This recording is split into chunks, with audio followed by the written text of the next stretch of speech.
Howdy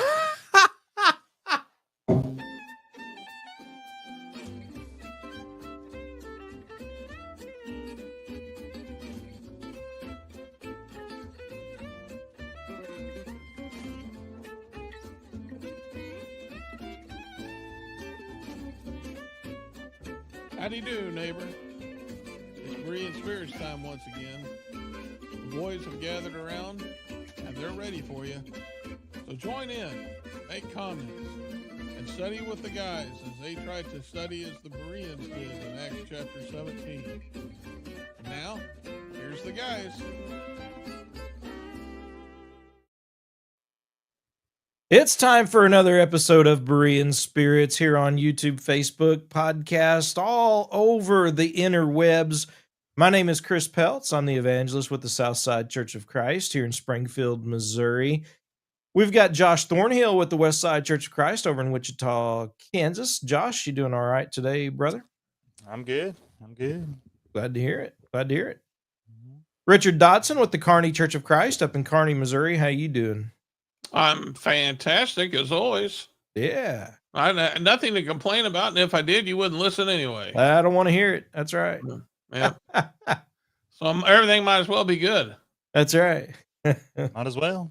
Yeah, I've been spending time trying to get my landscaping done, but spread mulch yesterday, and I get some flowers planted, get things ready. But I'm still battling a bird. That's me and this bird. Boy, I tell you what, I do not like birds.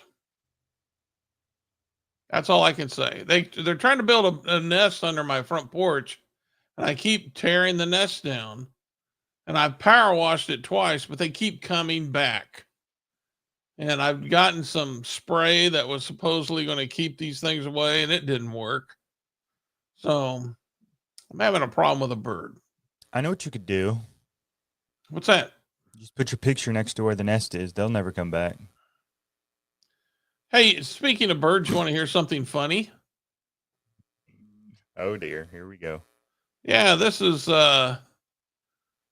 happened in Bible class, and it's in Revelations 18:2, and it's talking about Rome when it says Babylon the Great is fallen, has become a dwelling place of demons, a prison for every foul spirit, a cage for every unclean and hated bird.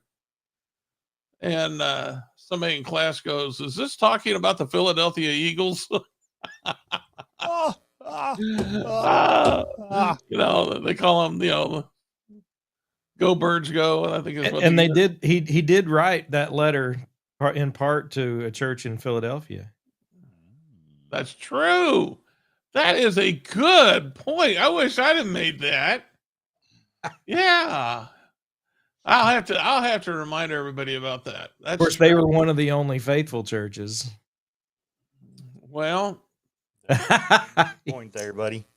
Be that as it may, it's everybody around these parts are Chiefs fans, so yeah, it tells you where they think of the Philadelphia Eagles. Well, I'll tell you what, we are still on cleanup mode here in Springfield. We got hit Tuesday morning with 100-mile-an-hour straight line winds, and there are still almost 20,000 people in Springfield without power. You had a couple of tornadoes there too. Yeah, not directly in Springfield. Apparently, at least they're not officially saying that. There was one north of town, one south of town.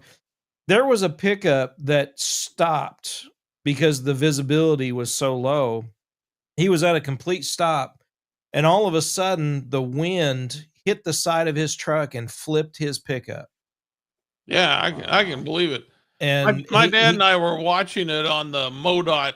Yeah. That's the Missouri Transportation traffic cameras. Yeah. And Chris let me know what was going on, so we were watching it, and it was intense. It was extremely intense.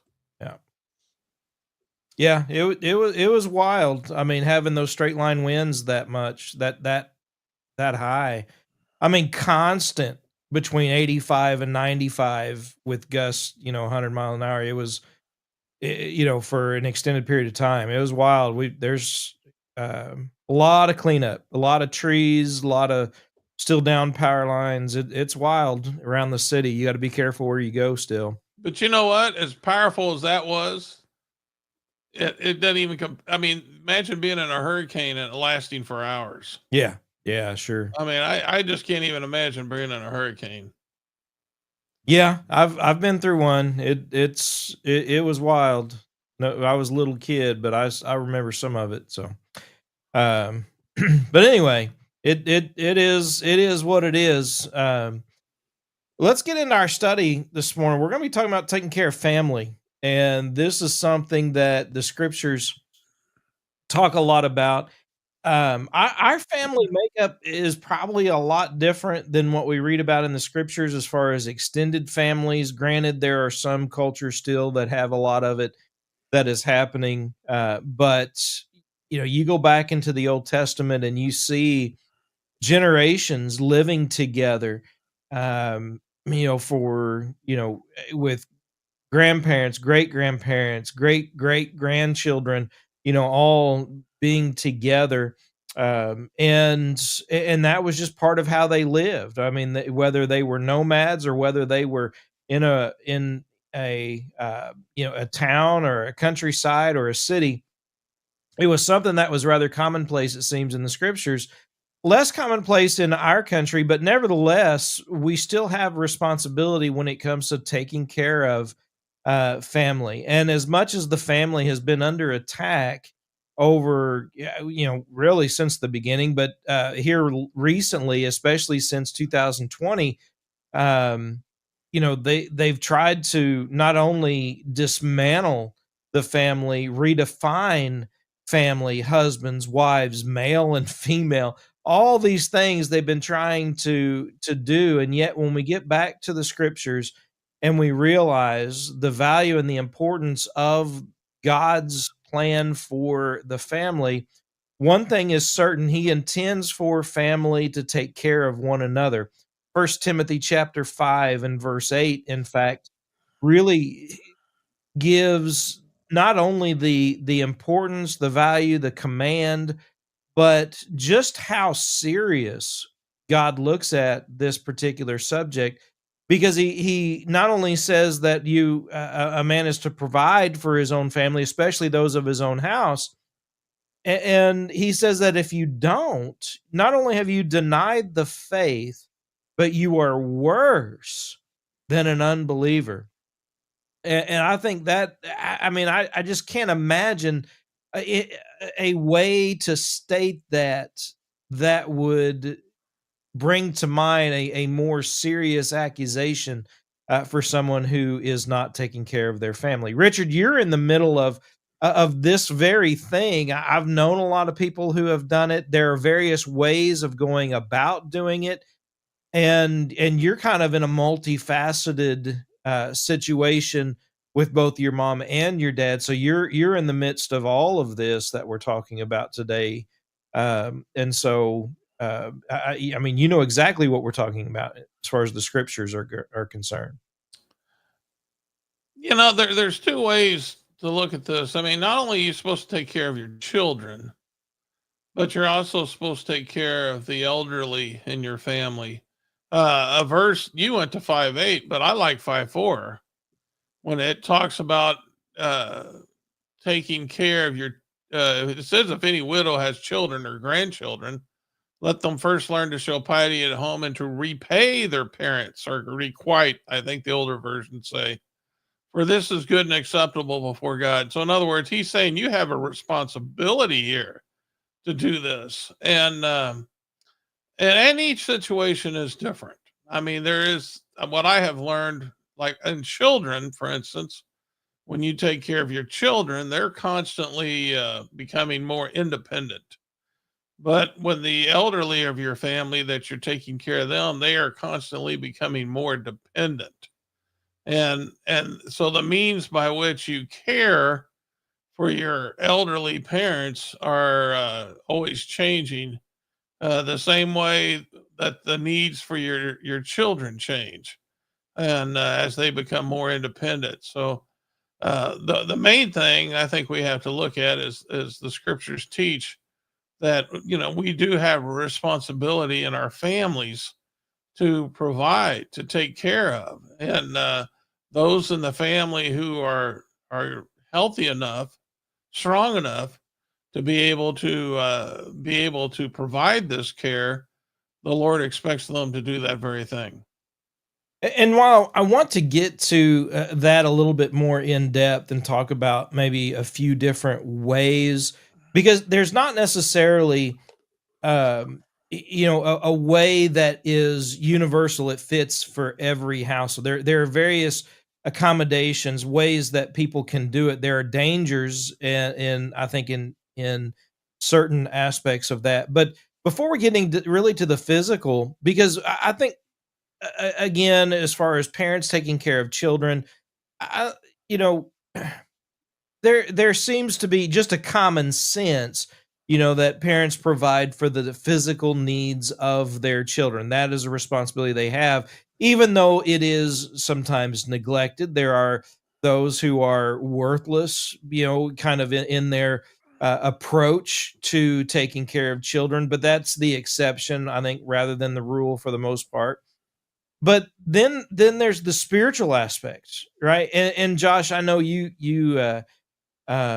were your upbringing, that is one thing I know was stressed in your house. One thing that you've talked about making sure that you're going to stress, in your house. But that spiritual aspect, especially parents towards the children, fathers towards their children, that certainly is something that can't go understated as well.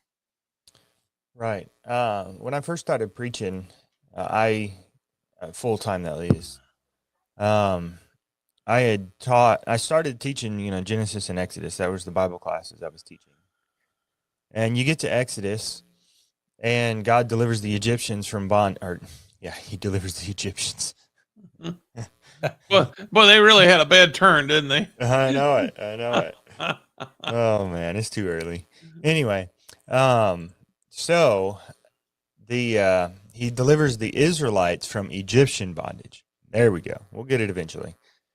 Delivered the Israelites, and then you have that Passover feast that's instituted as a memorial for that. God tells them, this is a memorial to remind you of the fact that I delivered you with my mighty hand from your bondage in Egypt. And then several times throughout the book of Exodus, you find this instruction. When your kids ask you, when they ask you these questions, why do we do this? I want you to tell them that this is what I did for you. This is the deliverance that I provided for you. And so this is a memorial of what I did. And so God is telling them, I want you to remember me, but I also want you to make sure that your children know. And then, that was the pattern. God gives that pattern to parents to instill these godly values and these godly reminders within their hearts. And then you come to the book of Judges, and a generation arose that did not know God. Somebody failed somewhere. And it sounds like a lot of people failed in that regard. But it's no different in the New Testament either. You come to Ephesians chapter 6, for instance, where God instructs children to be obedient to their parents, but then he talks about instructions to the parents. He says, fathers, do not provoke your children to anger, but bring them up in the discipline and instruction of the Lord. It is the parents' responsibility to make sure that their children know God. And so he's saying, teach them to know me, teach them my ways, teach them. And if I can step slightly onto a little bit of a soapbox here, don't just tell your children they need to be baptized. Teach them to love Jesus.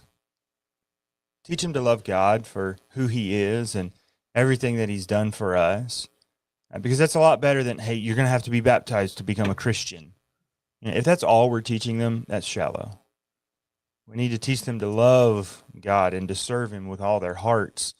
And then baptism obviously will be a natural flow of that. But that's the parents' responsibility to instill that within their children. Proverbs 22 and verse 6 says, instruct a child in the way he should go, and when he is old, he will not depart. Something like that. It's probably paraphrasing, but anyway, it's still, you find the instruction given to parents. And how often in the Bible do we find parents who were lacking in that regard? I think Samuel, his sons were evil, and that's the whole reason why Israel decided that they wanted a king. Your sons are evil. We don't want to listen to them, so let's have a king to be just like the nations around us. You see that continual progression Eli. throughout the scriptures. Eli, right. So anyway, it's important that we that parents take on that responsibility to share the word with their children, teach them what God has done for us, and teach them to know and love God and to serve Him with all their hearts. That's the foundation for the next generation. It really is, and I guess first thing parents need to do is examine themselves and make sure that they have a love of God and of Christ. That it's not just, well, that's what my parents told me to do, and that's what I'm doing. So, sometimes it gets kind of passed down that way. But Matthew 22 makes it very clear.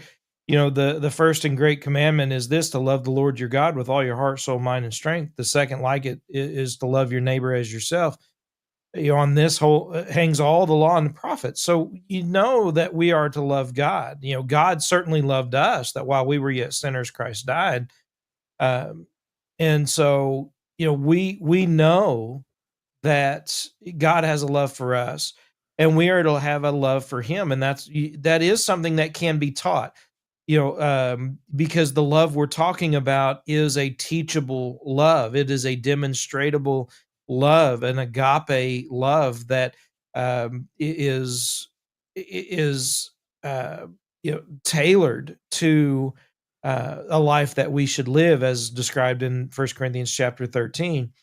And once that's done, right, then that love is going to be seen, it's going to be known and demonstrated in our lives, and that needs to be a focus first and foremost, is that love of God. And the problem that we run into, not only with parents and children, but children towards their parents, is this idea of, as little as possible, just kind of get away with doing, just whatever I can to skate by. In Matthew chapter 15, that's part of what, Jesus rebuked the Pharisees and others for doing, especially when it came to taking care of parents. But first and foremost, we've got to make sure God is at the center of our lives, because if that's not the case, we're going to find ourselves hard pressed to have anyone else, other than things, filling the voids in our lives.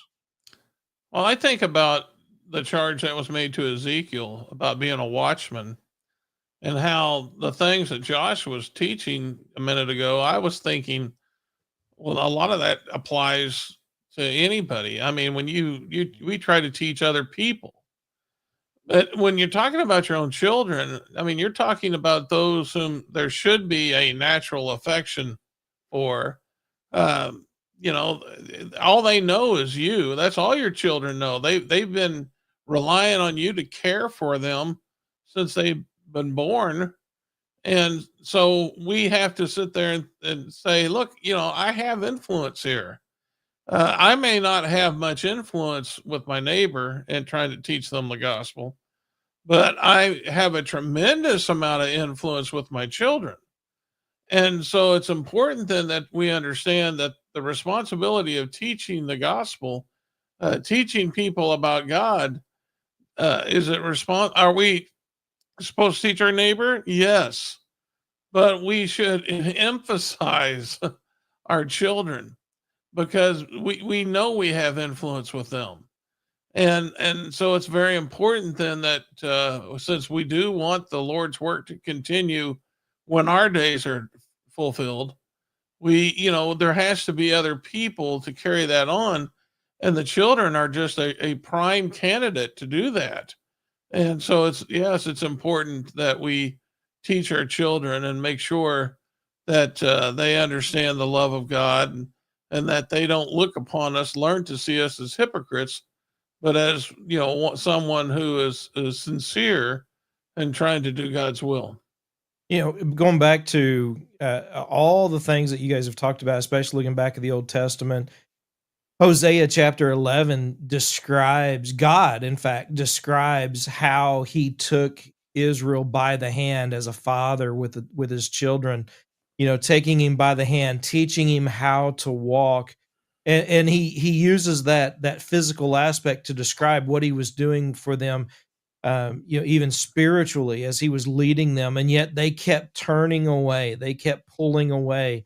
And Jesus, like a hen, takes her brood under her wing and protects and leads them. All this imagery that is given that shows that love, we should take to heart, right? It should be something that our children can look at and say that that's exactly how I felt, at what my parents did. But then we get to, Hang on, it, Chris. yeah, You got time to answer a question? sure. One of us here does, I'm sure. David Stamberski asks, why did Jesus give the care of his mother to the Apostle John? And that's, of course, back on when he was hanging on the cross. Yeah. When, as is taught, Mary had several other children, would that not be a violation of the law of Moses about children taking care of? And he drifts off. I'm sure you wanted to say their parents. Yeah. Character limit, probably. Go ahead, Josh. What? What? Oh, I thought you had something to say. Go ahead. No, I was just saying probably the character limit cut it off. Oh, okay. Okay. Oh, that's right. I got you. Well, that's interesting. I actually hadn't thought about the fact that he had brothers, but one thing that I've thought about in that particular aspect of Jesus and what he did, it is assumed, right? The thought is that Joseph is dead, and so we're not told, we don't know, but Joseph is not in the picture. But he is wanting someone to take care of her, and certainly he would want someone that was that he knew and knew the heart, and was faithful to God first and foremost. There were some difficulties, I think, with his brothers in them not believing in him at certain times. Some of them came around, I do believe, and we have evidence of that. But initially, there were those who didn't believe.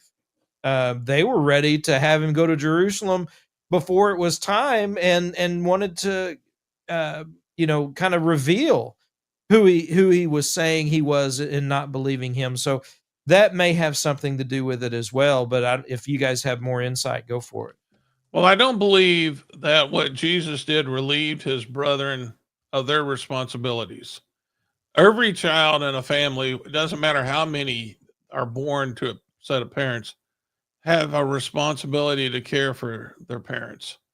And all I see what Jesus is doing is he's giving his responsibility to the Apostle John, telling him to take care of his mother. In other words, look upon her as your mother. And that does not mean the other brethren, the other brothers were relieved of their responsibility.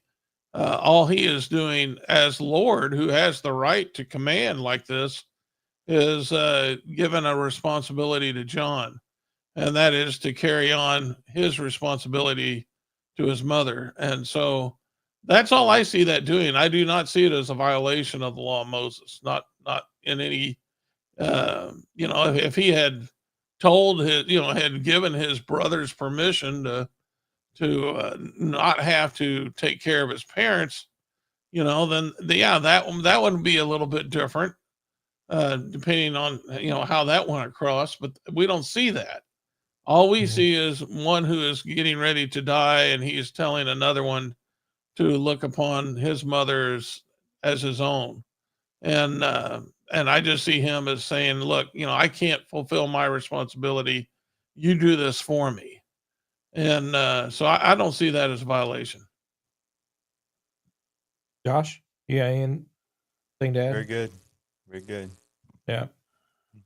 Um, So so let's talk about taking care of parents, because that probably is one of the biggest things that people struggle with today, and not just today. Obviously, Matthew chapter 15, Mark chapter 7, there were those who were trying to escape or get out of their responsibility to take care of their parents.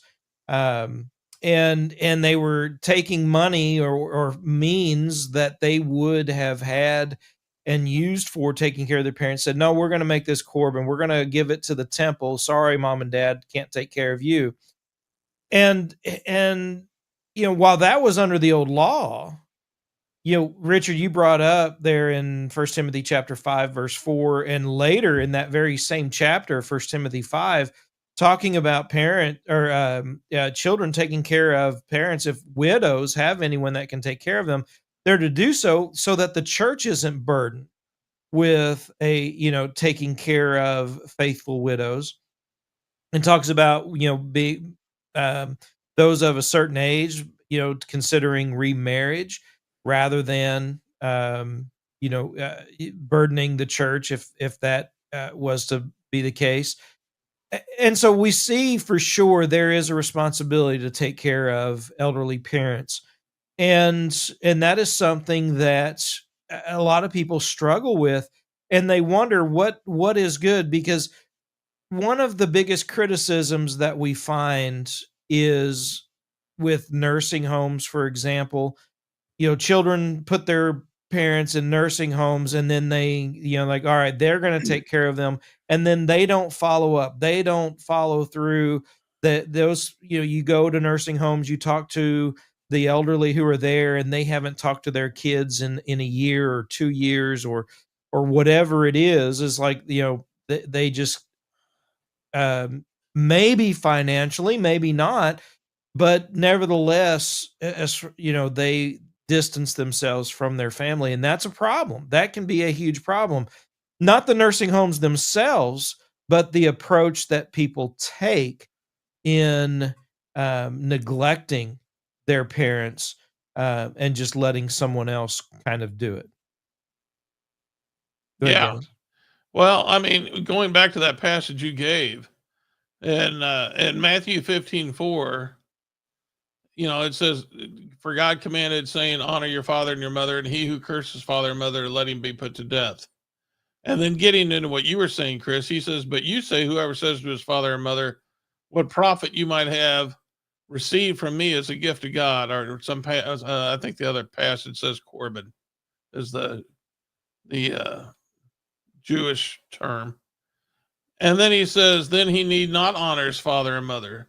So obviously, what he's talking about, the honor part is having uh, a responsibility of caring for your parents financially, as well as emotionally, spiritually, and all these things. I mean, you have a responsibility to try to get your parents to church.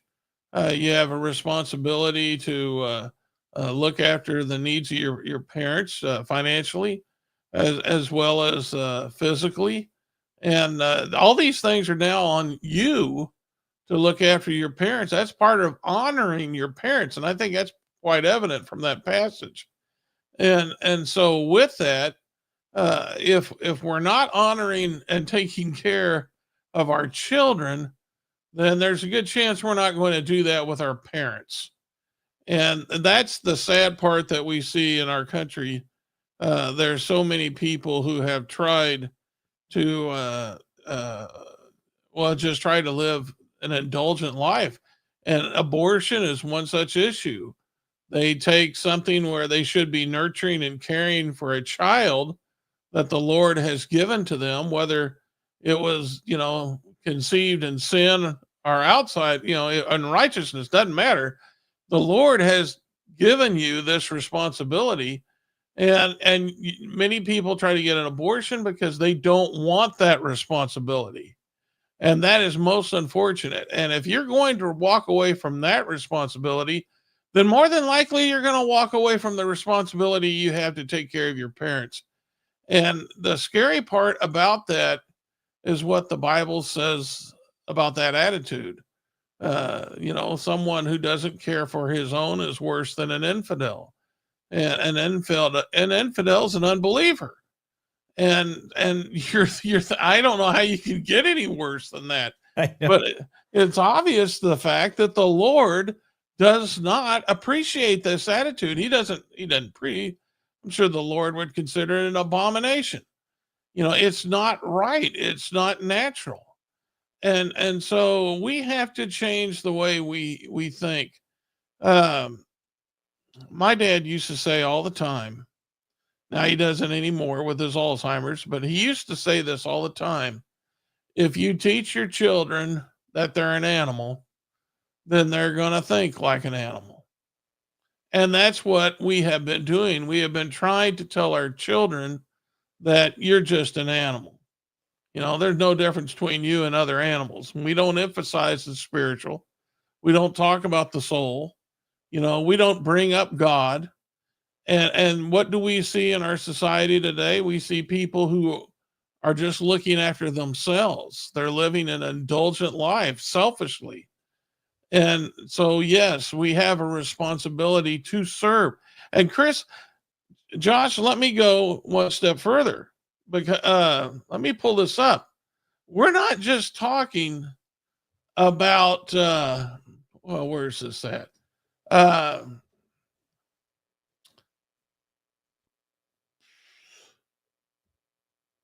We're not just talking about your family, your physical family. All right. We're also have been adopted into God's family. And this can apply to God's family as well. 1 John 3:17. Whoever has this world's goods and sees his brother in need and shuts up his heart to him, how does the love of God abide in him? So we're not just talking about my physical parents. This could be an elderly couple that goes to church with me. And I have to look upon this and say, hey, they don't have someone caring for them, but I am their brother in Christ. I need to step up to the plate. That's family. That's my eternal family. And I have to step up at the plate and care for them. And so, we have to start thinking like this. Our life is a life of service. Our life is not a life that's supposed to be sent being selfish. We have to look to serve as Jesus looked to serve. And one way what we can do that is, yes, care for our young and teach them, let them see how we care for our young, so that when they become older and we're older, they're going to know what to do because they've seen it in us. We need to care for the elderly. And we're talking about our elderly brothers as well as our elderly family members. That's something that, as an individual, I'm urged to do. And so, we need to start thinking right in order to be pleasing to God. Because if we're neglecting people, then that's a scary thing, and that's easy to do. Well, That's with an easy that thing with to that do. said, what are some ways that it can be accomplished? Because this is a huge debate. There are those that I have heard that said that if you put your parent in an assisted living or a care facility, and you don't bring them into your own home and you do everything yourself, that is wrong. I mean, some have even gone so far as to say is that is sinful. And then there are, as I mentioned earlier, those who throw their parents into some type of facility and then just go and leave and never see them, never do anything to help. They throw it on to someone else and neglect their parents, which certainly would be wrong and sinful. But to say a one size fits all No. isn't a good approach for this. We've got to be careful. There are right ways and there are wrong ways to go about it, but it can be different for various people, for different people, for different situations that people find themselves in. And so just to say you have to do it one way, everyone has to do it one way, is something no, that isn't true. That isn't the case. But you do not pass off your responsibility. Um, but you may need help. You may need, maybe you can't do it alone. And so you need help, but there are, like I said, various ways of going about it.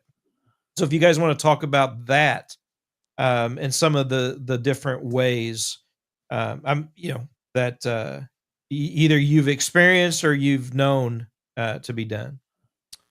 Yeah, I think we might see the obvious one that you suggested, putting them in a home and just completely forgetting about them. I think we'd all agree that that's not right. But even on the other side of that, if you do bring them into your home and you mistreat them or you act hatefully towards them, that's just as wrong. And resent, the Yeah, situation. Yeah. exactly. I mean, in either case, I think uh, there could be wrong that is done. So, just to say like this particular, I think it's more to do with the heart of the individual. You have a heart to care for your parents. And I think that goes back to what you find in the Matthew 15 passage, the Mark 7 passage that y'all have alluded to already, where they're saying whatever gift you had received from me is given to God, then so I don't have to take care of you. And they had a heart that was seeking to, get around the commandment of God. Do we really want to do what God tells us to do and honor our parents or not? It's like, with in Matthew 5, where Jesus is going through several of those commandments, and what the Pharisees had done is they had externalized it. I haven't killed him, but I hate his guts. And Jesus says, is that any better? It's like, I'm not touching that woman, but I'm looking, sure, is that better? And so,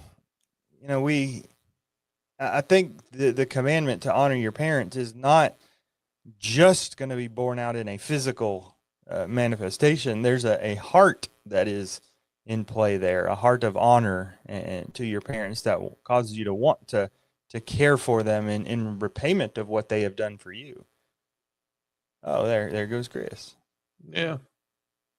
Well, I think that Chris will probably have to. There were some weird sounds coming from him, so I'm not sure what was going on, but I can say firsthand now that I'm having to care for my parents that my mother right now is in hospice care and she is in a skilled nursing center because of her multiple strokes. Her care is beyond what we can do at home. And we can't do what she needs. And that was something they emphasized to us when we had her in rehab and she wasn't recovering. They were recommending hospice and they said that, we're going to have to release her from here, but you guys can't take her home. They said, there's just no way you can care for her. And, those were some things we had to wrestle with. And then, of course, my dad is an Alzheimer's patient, and I can still care for him, and I have brought him into my house. Part of the decision is financial, and then part of the decision is the fact that is just that he's going through a lot of stress because his wife is not with him. He can't live at home alone.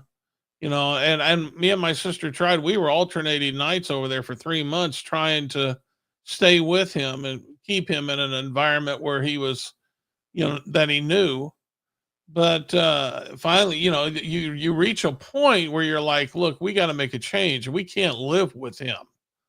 And so my decision was to bring him, me and my wife, bring him into our home. And so that's what we're doing. And that does cause an amount of stress, depending on your situation. That can cause an amount of stress on your family, on just your habits. You have to give yourself a transition time. But needless to say, there will be a day with his Alzheimer's when we will not be able to care for him here. There's things associated with Alzheimer's that you just can't Oh, they have these. They can become very violent, and so I mean, there comes a time when we're going to have to put him someplace, and so with that being said, every I have learned every circumstance is different, and I think Josh is right. You got to have you have to try to weigh what's best for not only the one your family, your parents, but also those of the household, as well as everybody in your family, and try to make the best decision that you can. I do not think it's a sin to put parents into an assisted living facility. There are some parents who are quite independent. They just can't live at home. And they have these independent living at assisted living centers. They have independent living where you are allowed to drive, you can leave, you can go shopping, you can do whatever you want.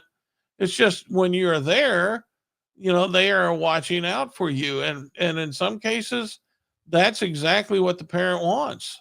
The parent doesn't want to live with the child, and I we actually converted a man like that up at Kearney, and he was a good Christian, but he lived for quite a while in a independent living facility, at an assisted living center.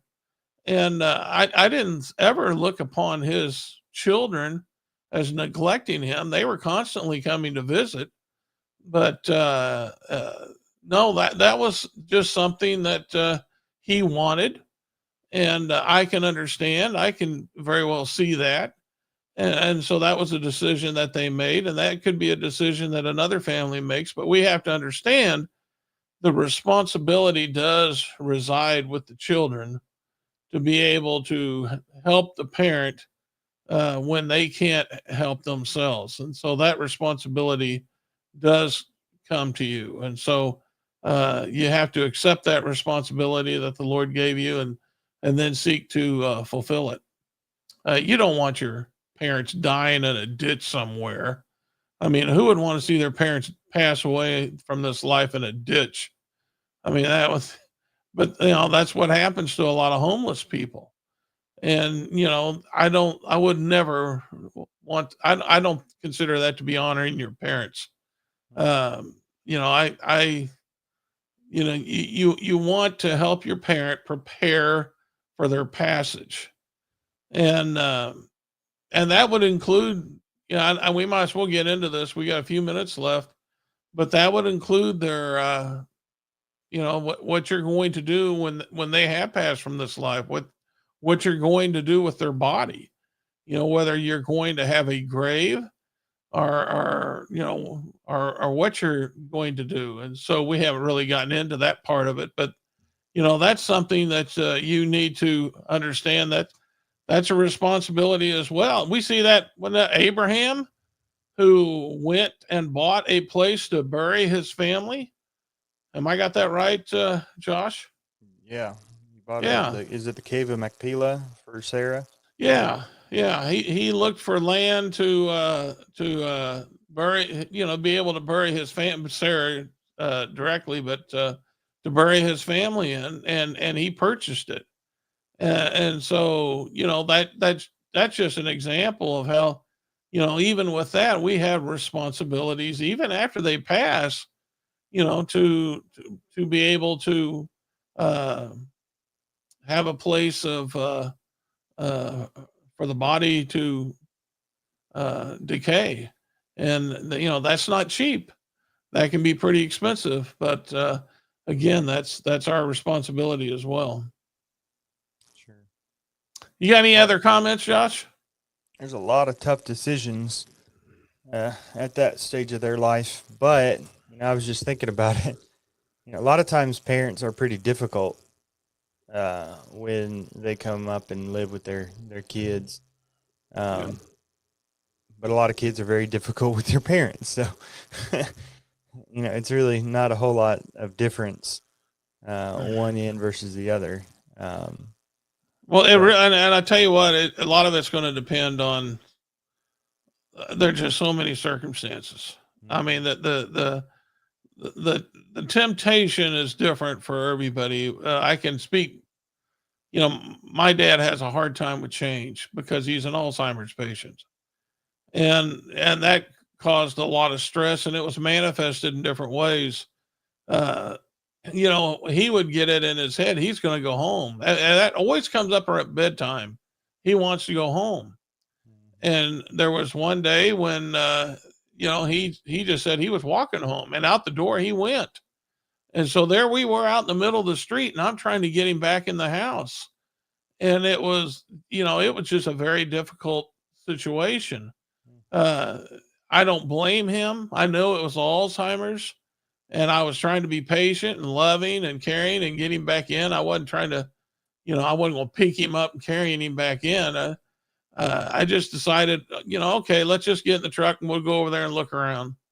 And so that's what I was able to convince him to do. But that's something that happens with older people, and so you're going to have to adjust. And one of the biggest adjustments, and I've always said this, Josh, I lived one life as a single person, and I lived another life totally different after I got married. And then after my daughter was born, Shelby, all of a sudden I lived a different life. I mean, they were just completely different. And you just got married, so you know what I'm talking about with the marriage. Marriage life is completely different than being a single person.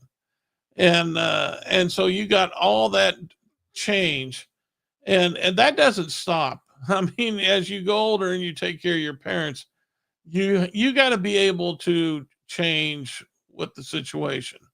And that's the trick of being able to get to heaven, is how can you apply God's teachings with the change that you're going through, which is stressful, because it's change, and so it's stressful.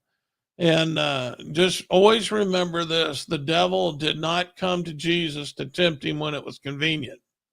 He came to him after the 40 days of fasting, and he was tired, and that's when the devil comes. He's looking and he's waiting for you to be tried.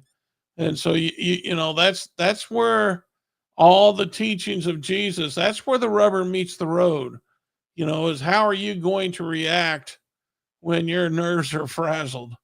Because that's where that's where you have the best opportunity to be able to show others about Jesus Christ. Absolutely. We got anything else, Josh? I mean, we have a responsibility. I mean, you mentioned that verse about piety earlier. Mm-hmm. That idea of piety is a sense of duty. We have a duty to do, whether it's to our parents or children, whatever it may be. And so God expects us to fulfill those duties in a way that honors him. So we are here to serve. Yep, that's right. That's the bottom line. That's what we are to serve, because that's what Jesus did. And then we'll get our rest when we get to heaven. But as for right now, we have responsibilities. And so whether it's to our children, whether it's to our parents, or whether it's to brethren in Christ, we are here to serve. So with that said, I guess we'll end for the day. Hope you tune in next week for another episode of Berean Spirits. If you ever have any questions or topics that you want us to discuss, just send us an email to bereanspirits@gmail.com, and we'll be glad to be able to do an episode on it. If you have any questions on this further that you'd want us to expound on, be sure to ask those as well. You can leave a question in the comment section, or you can go ahead and drop an email, and we'll do that. But until next week, keep studying your Bible.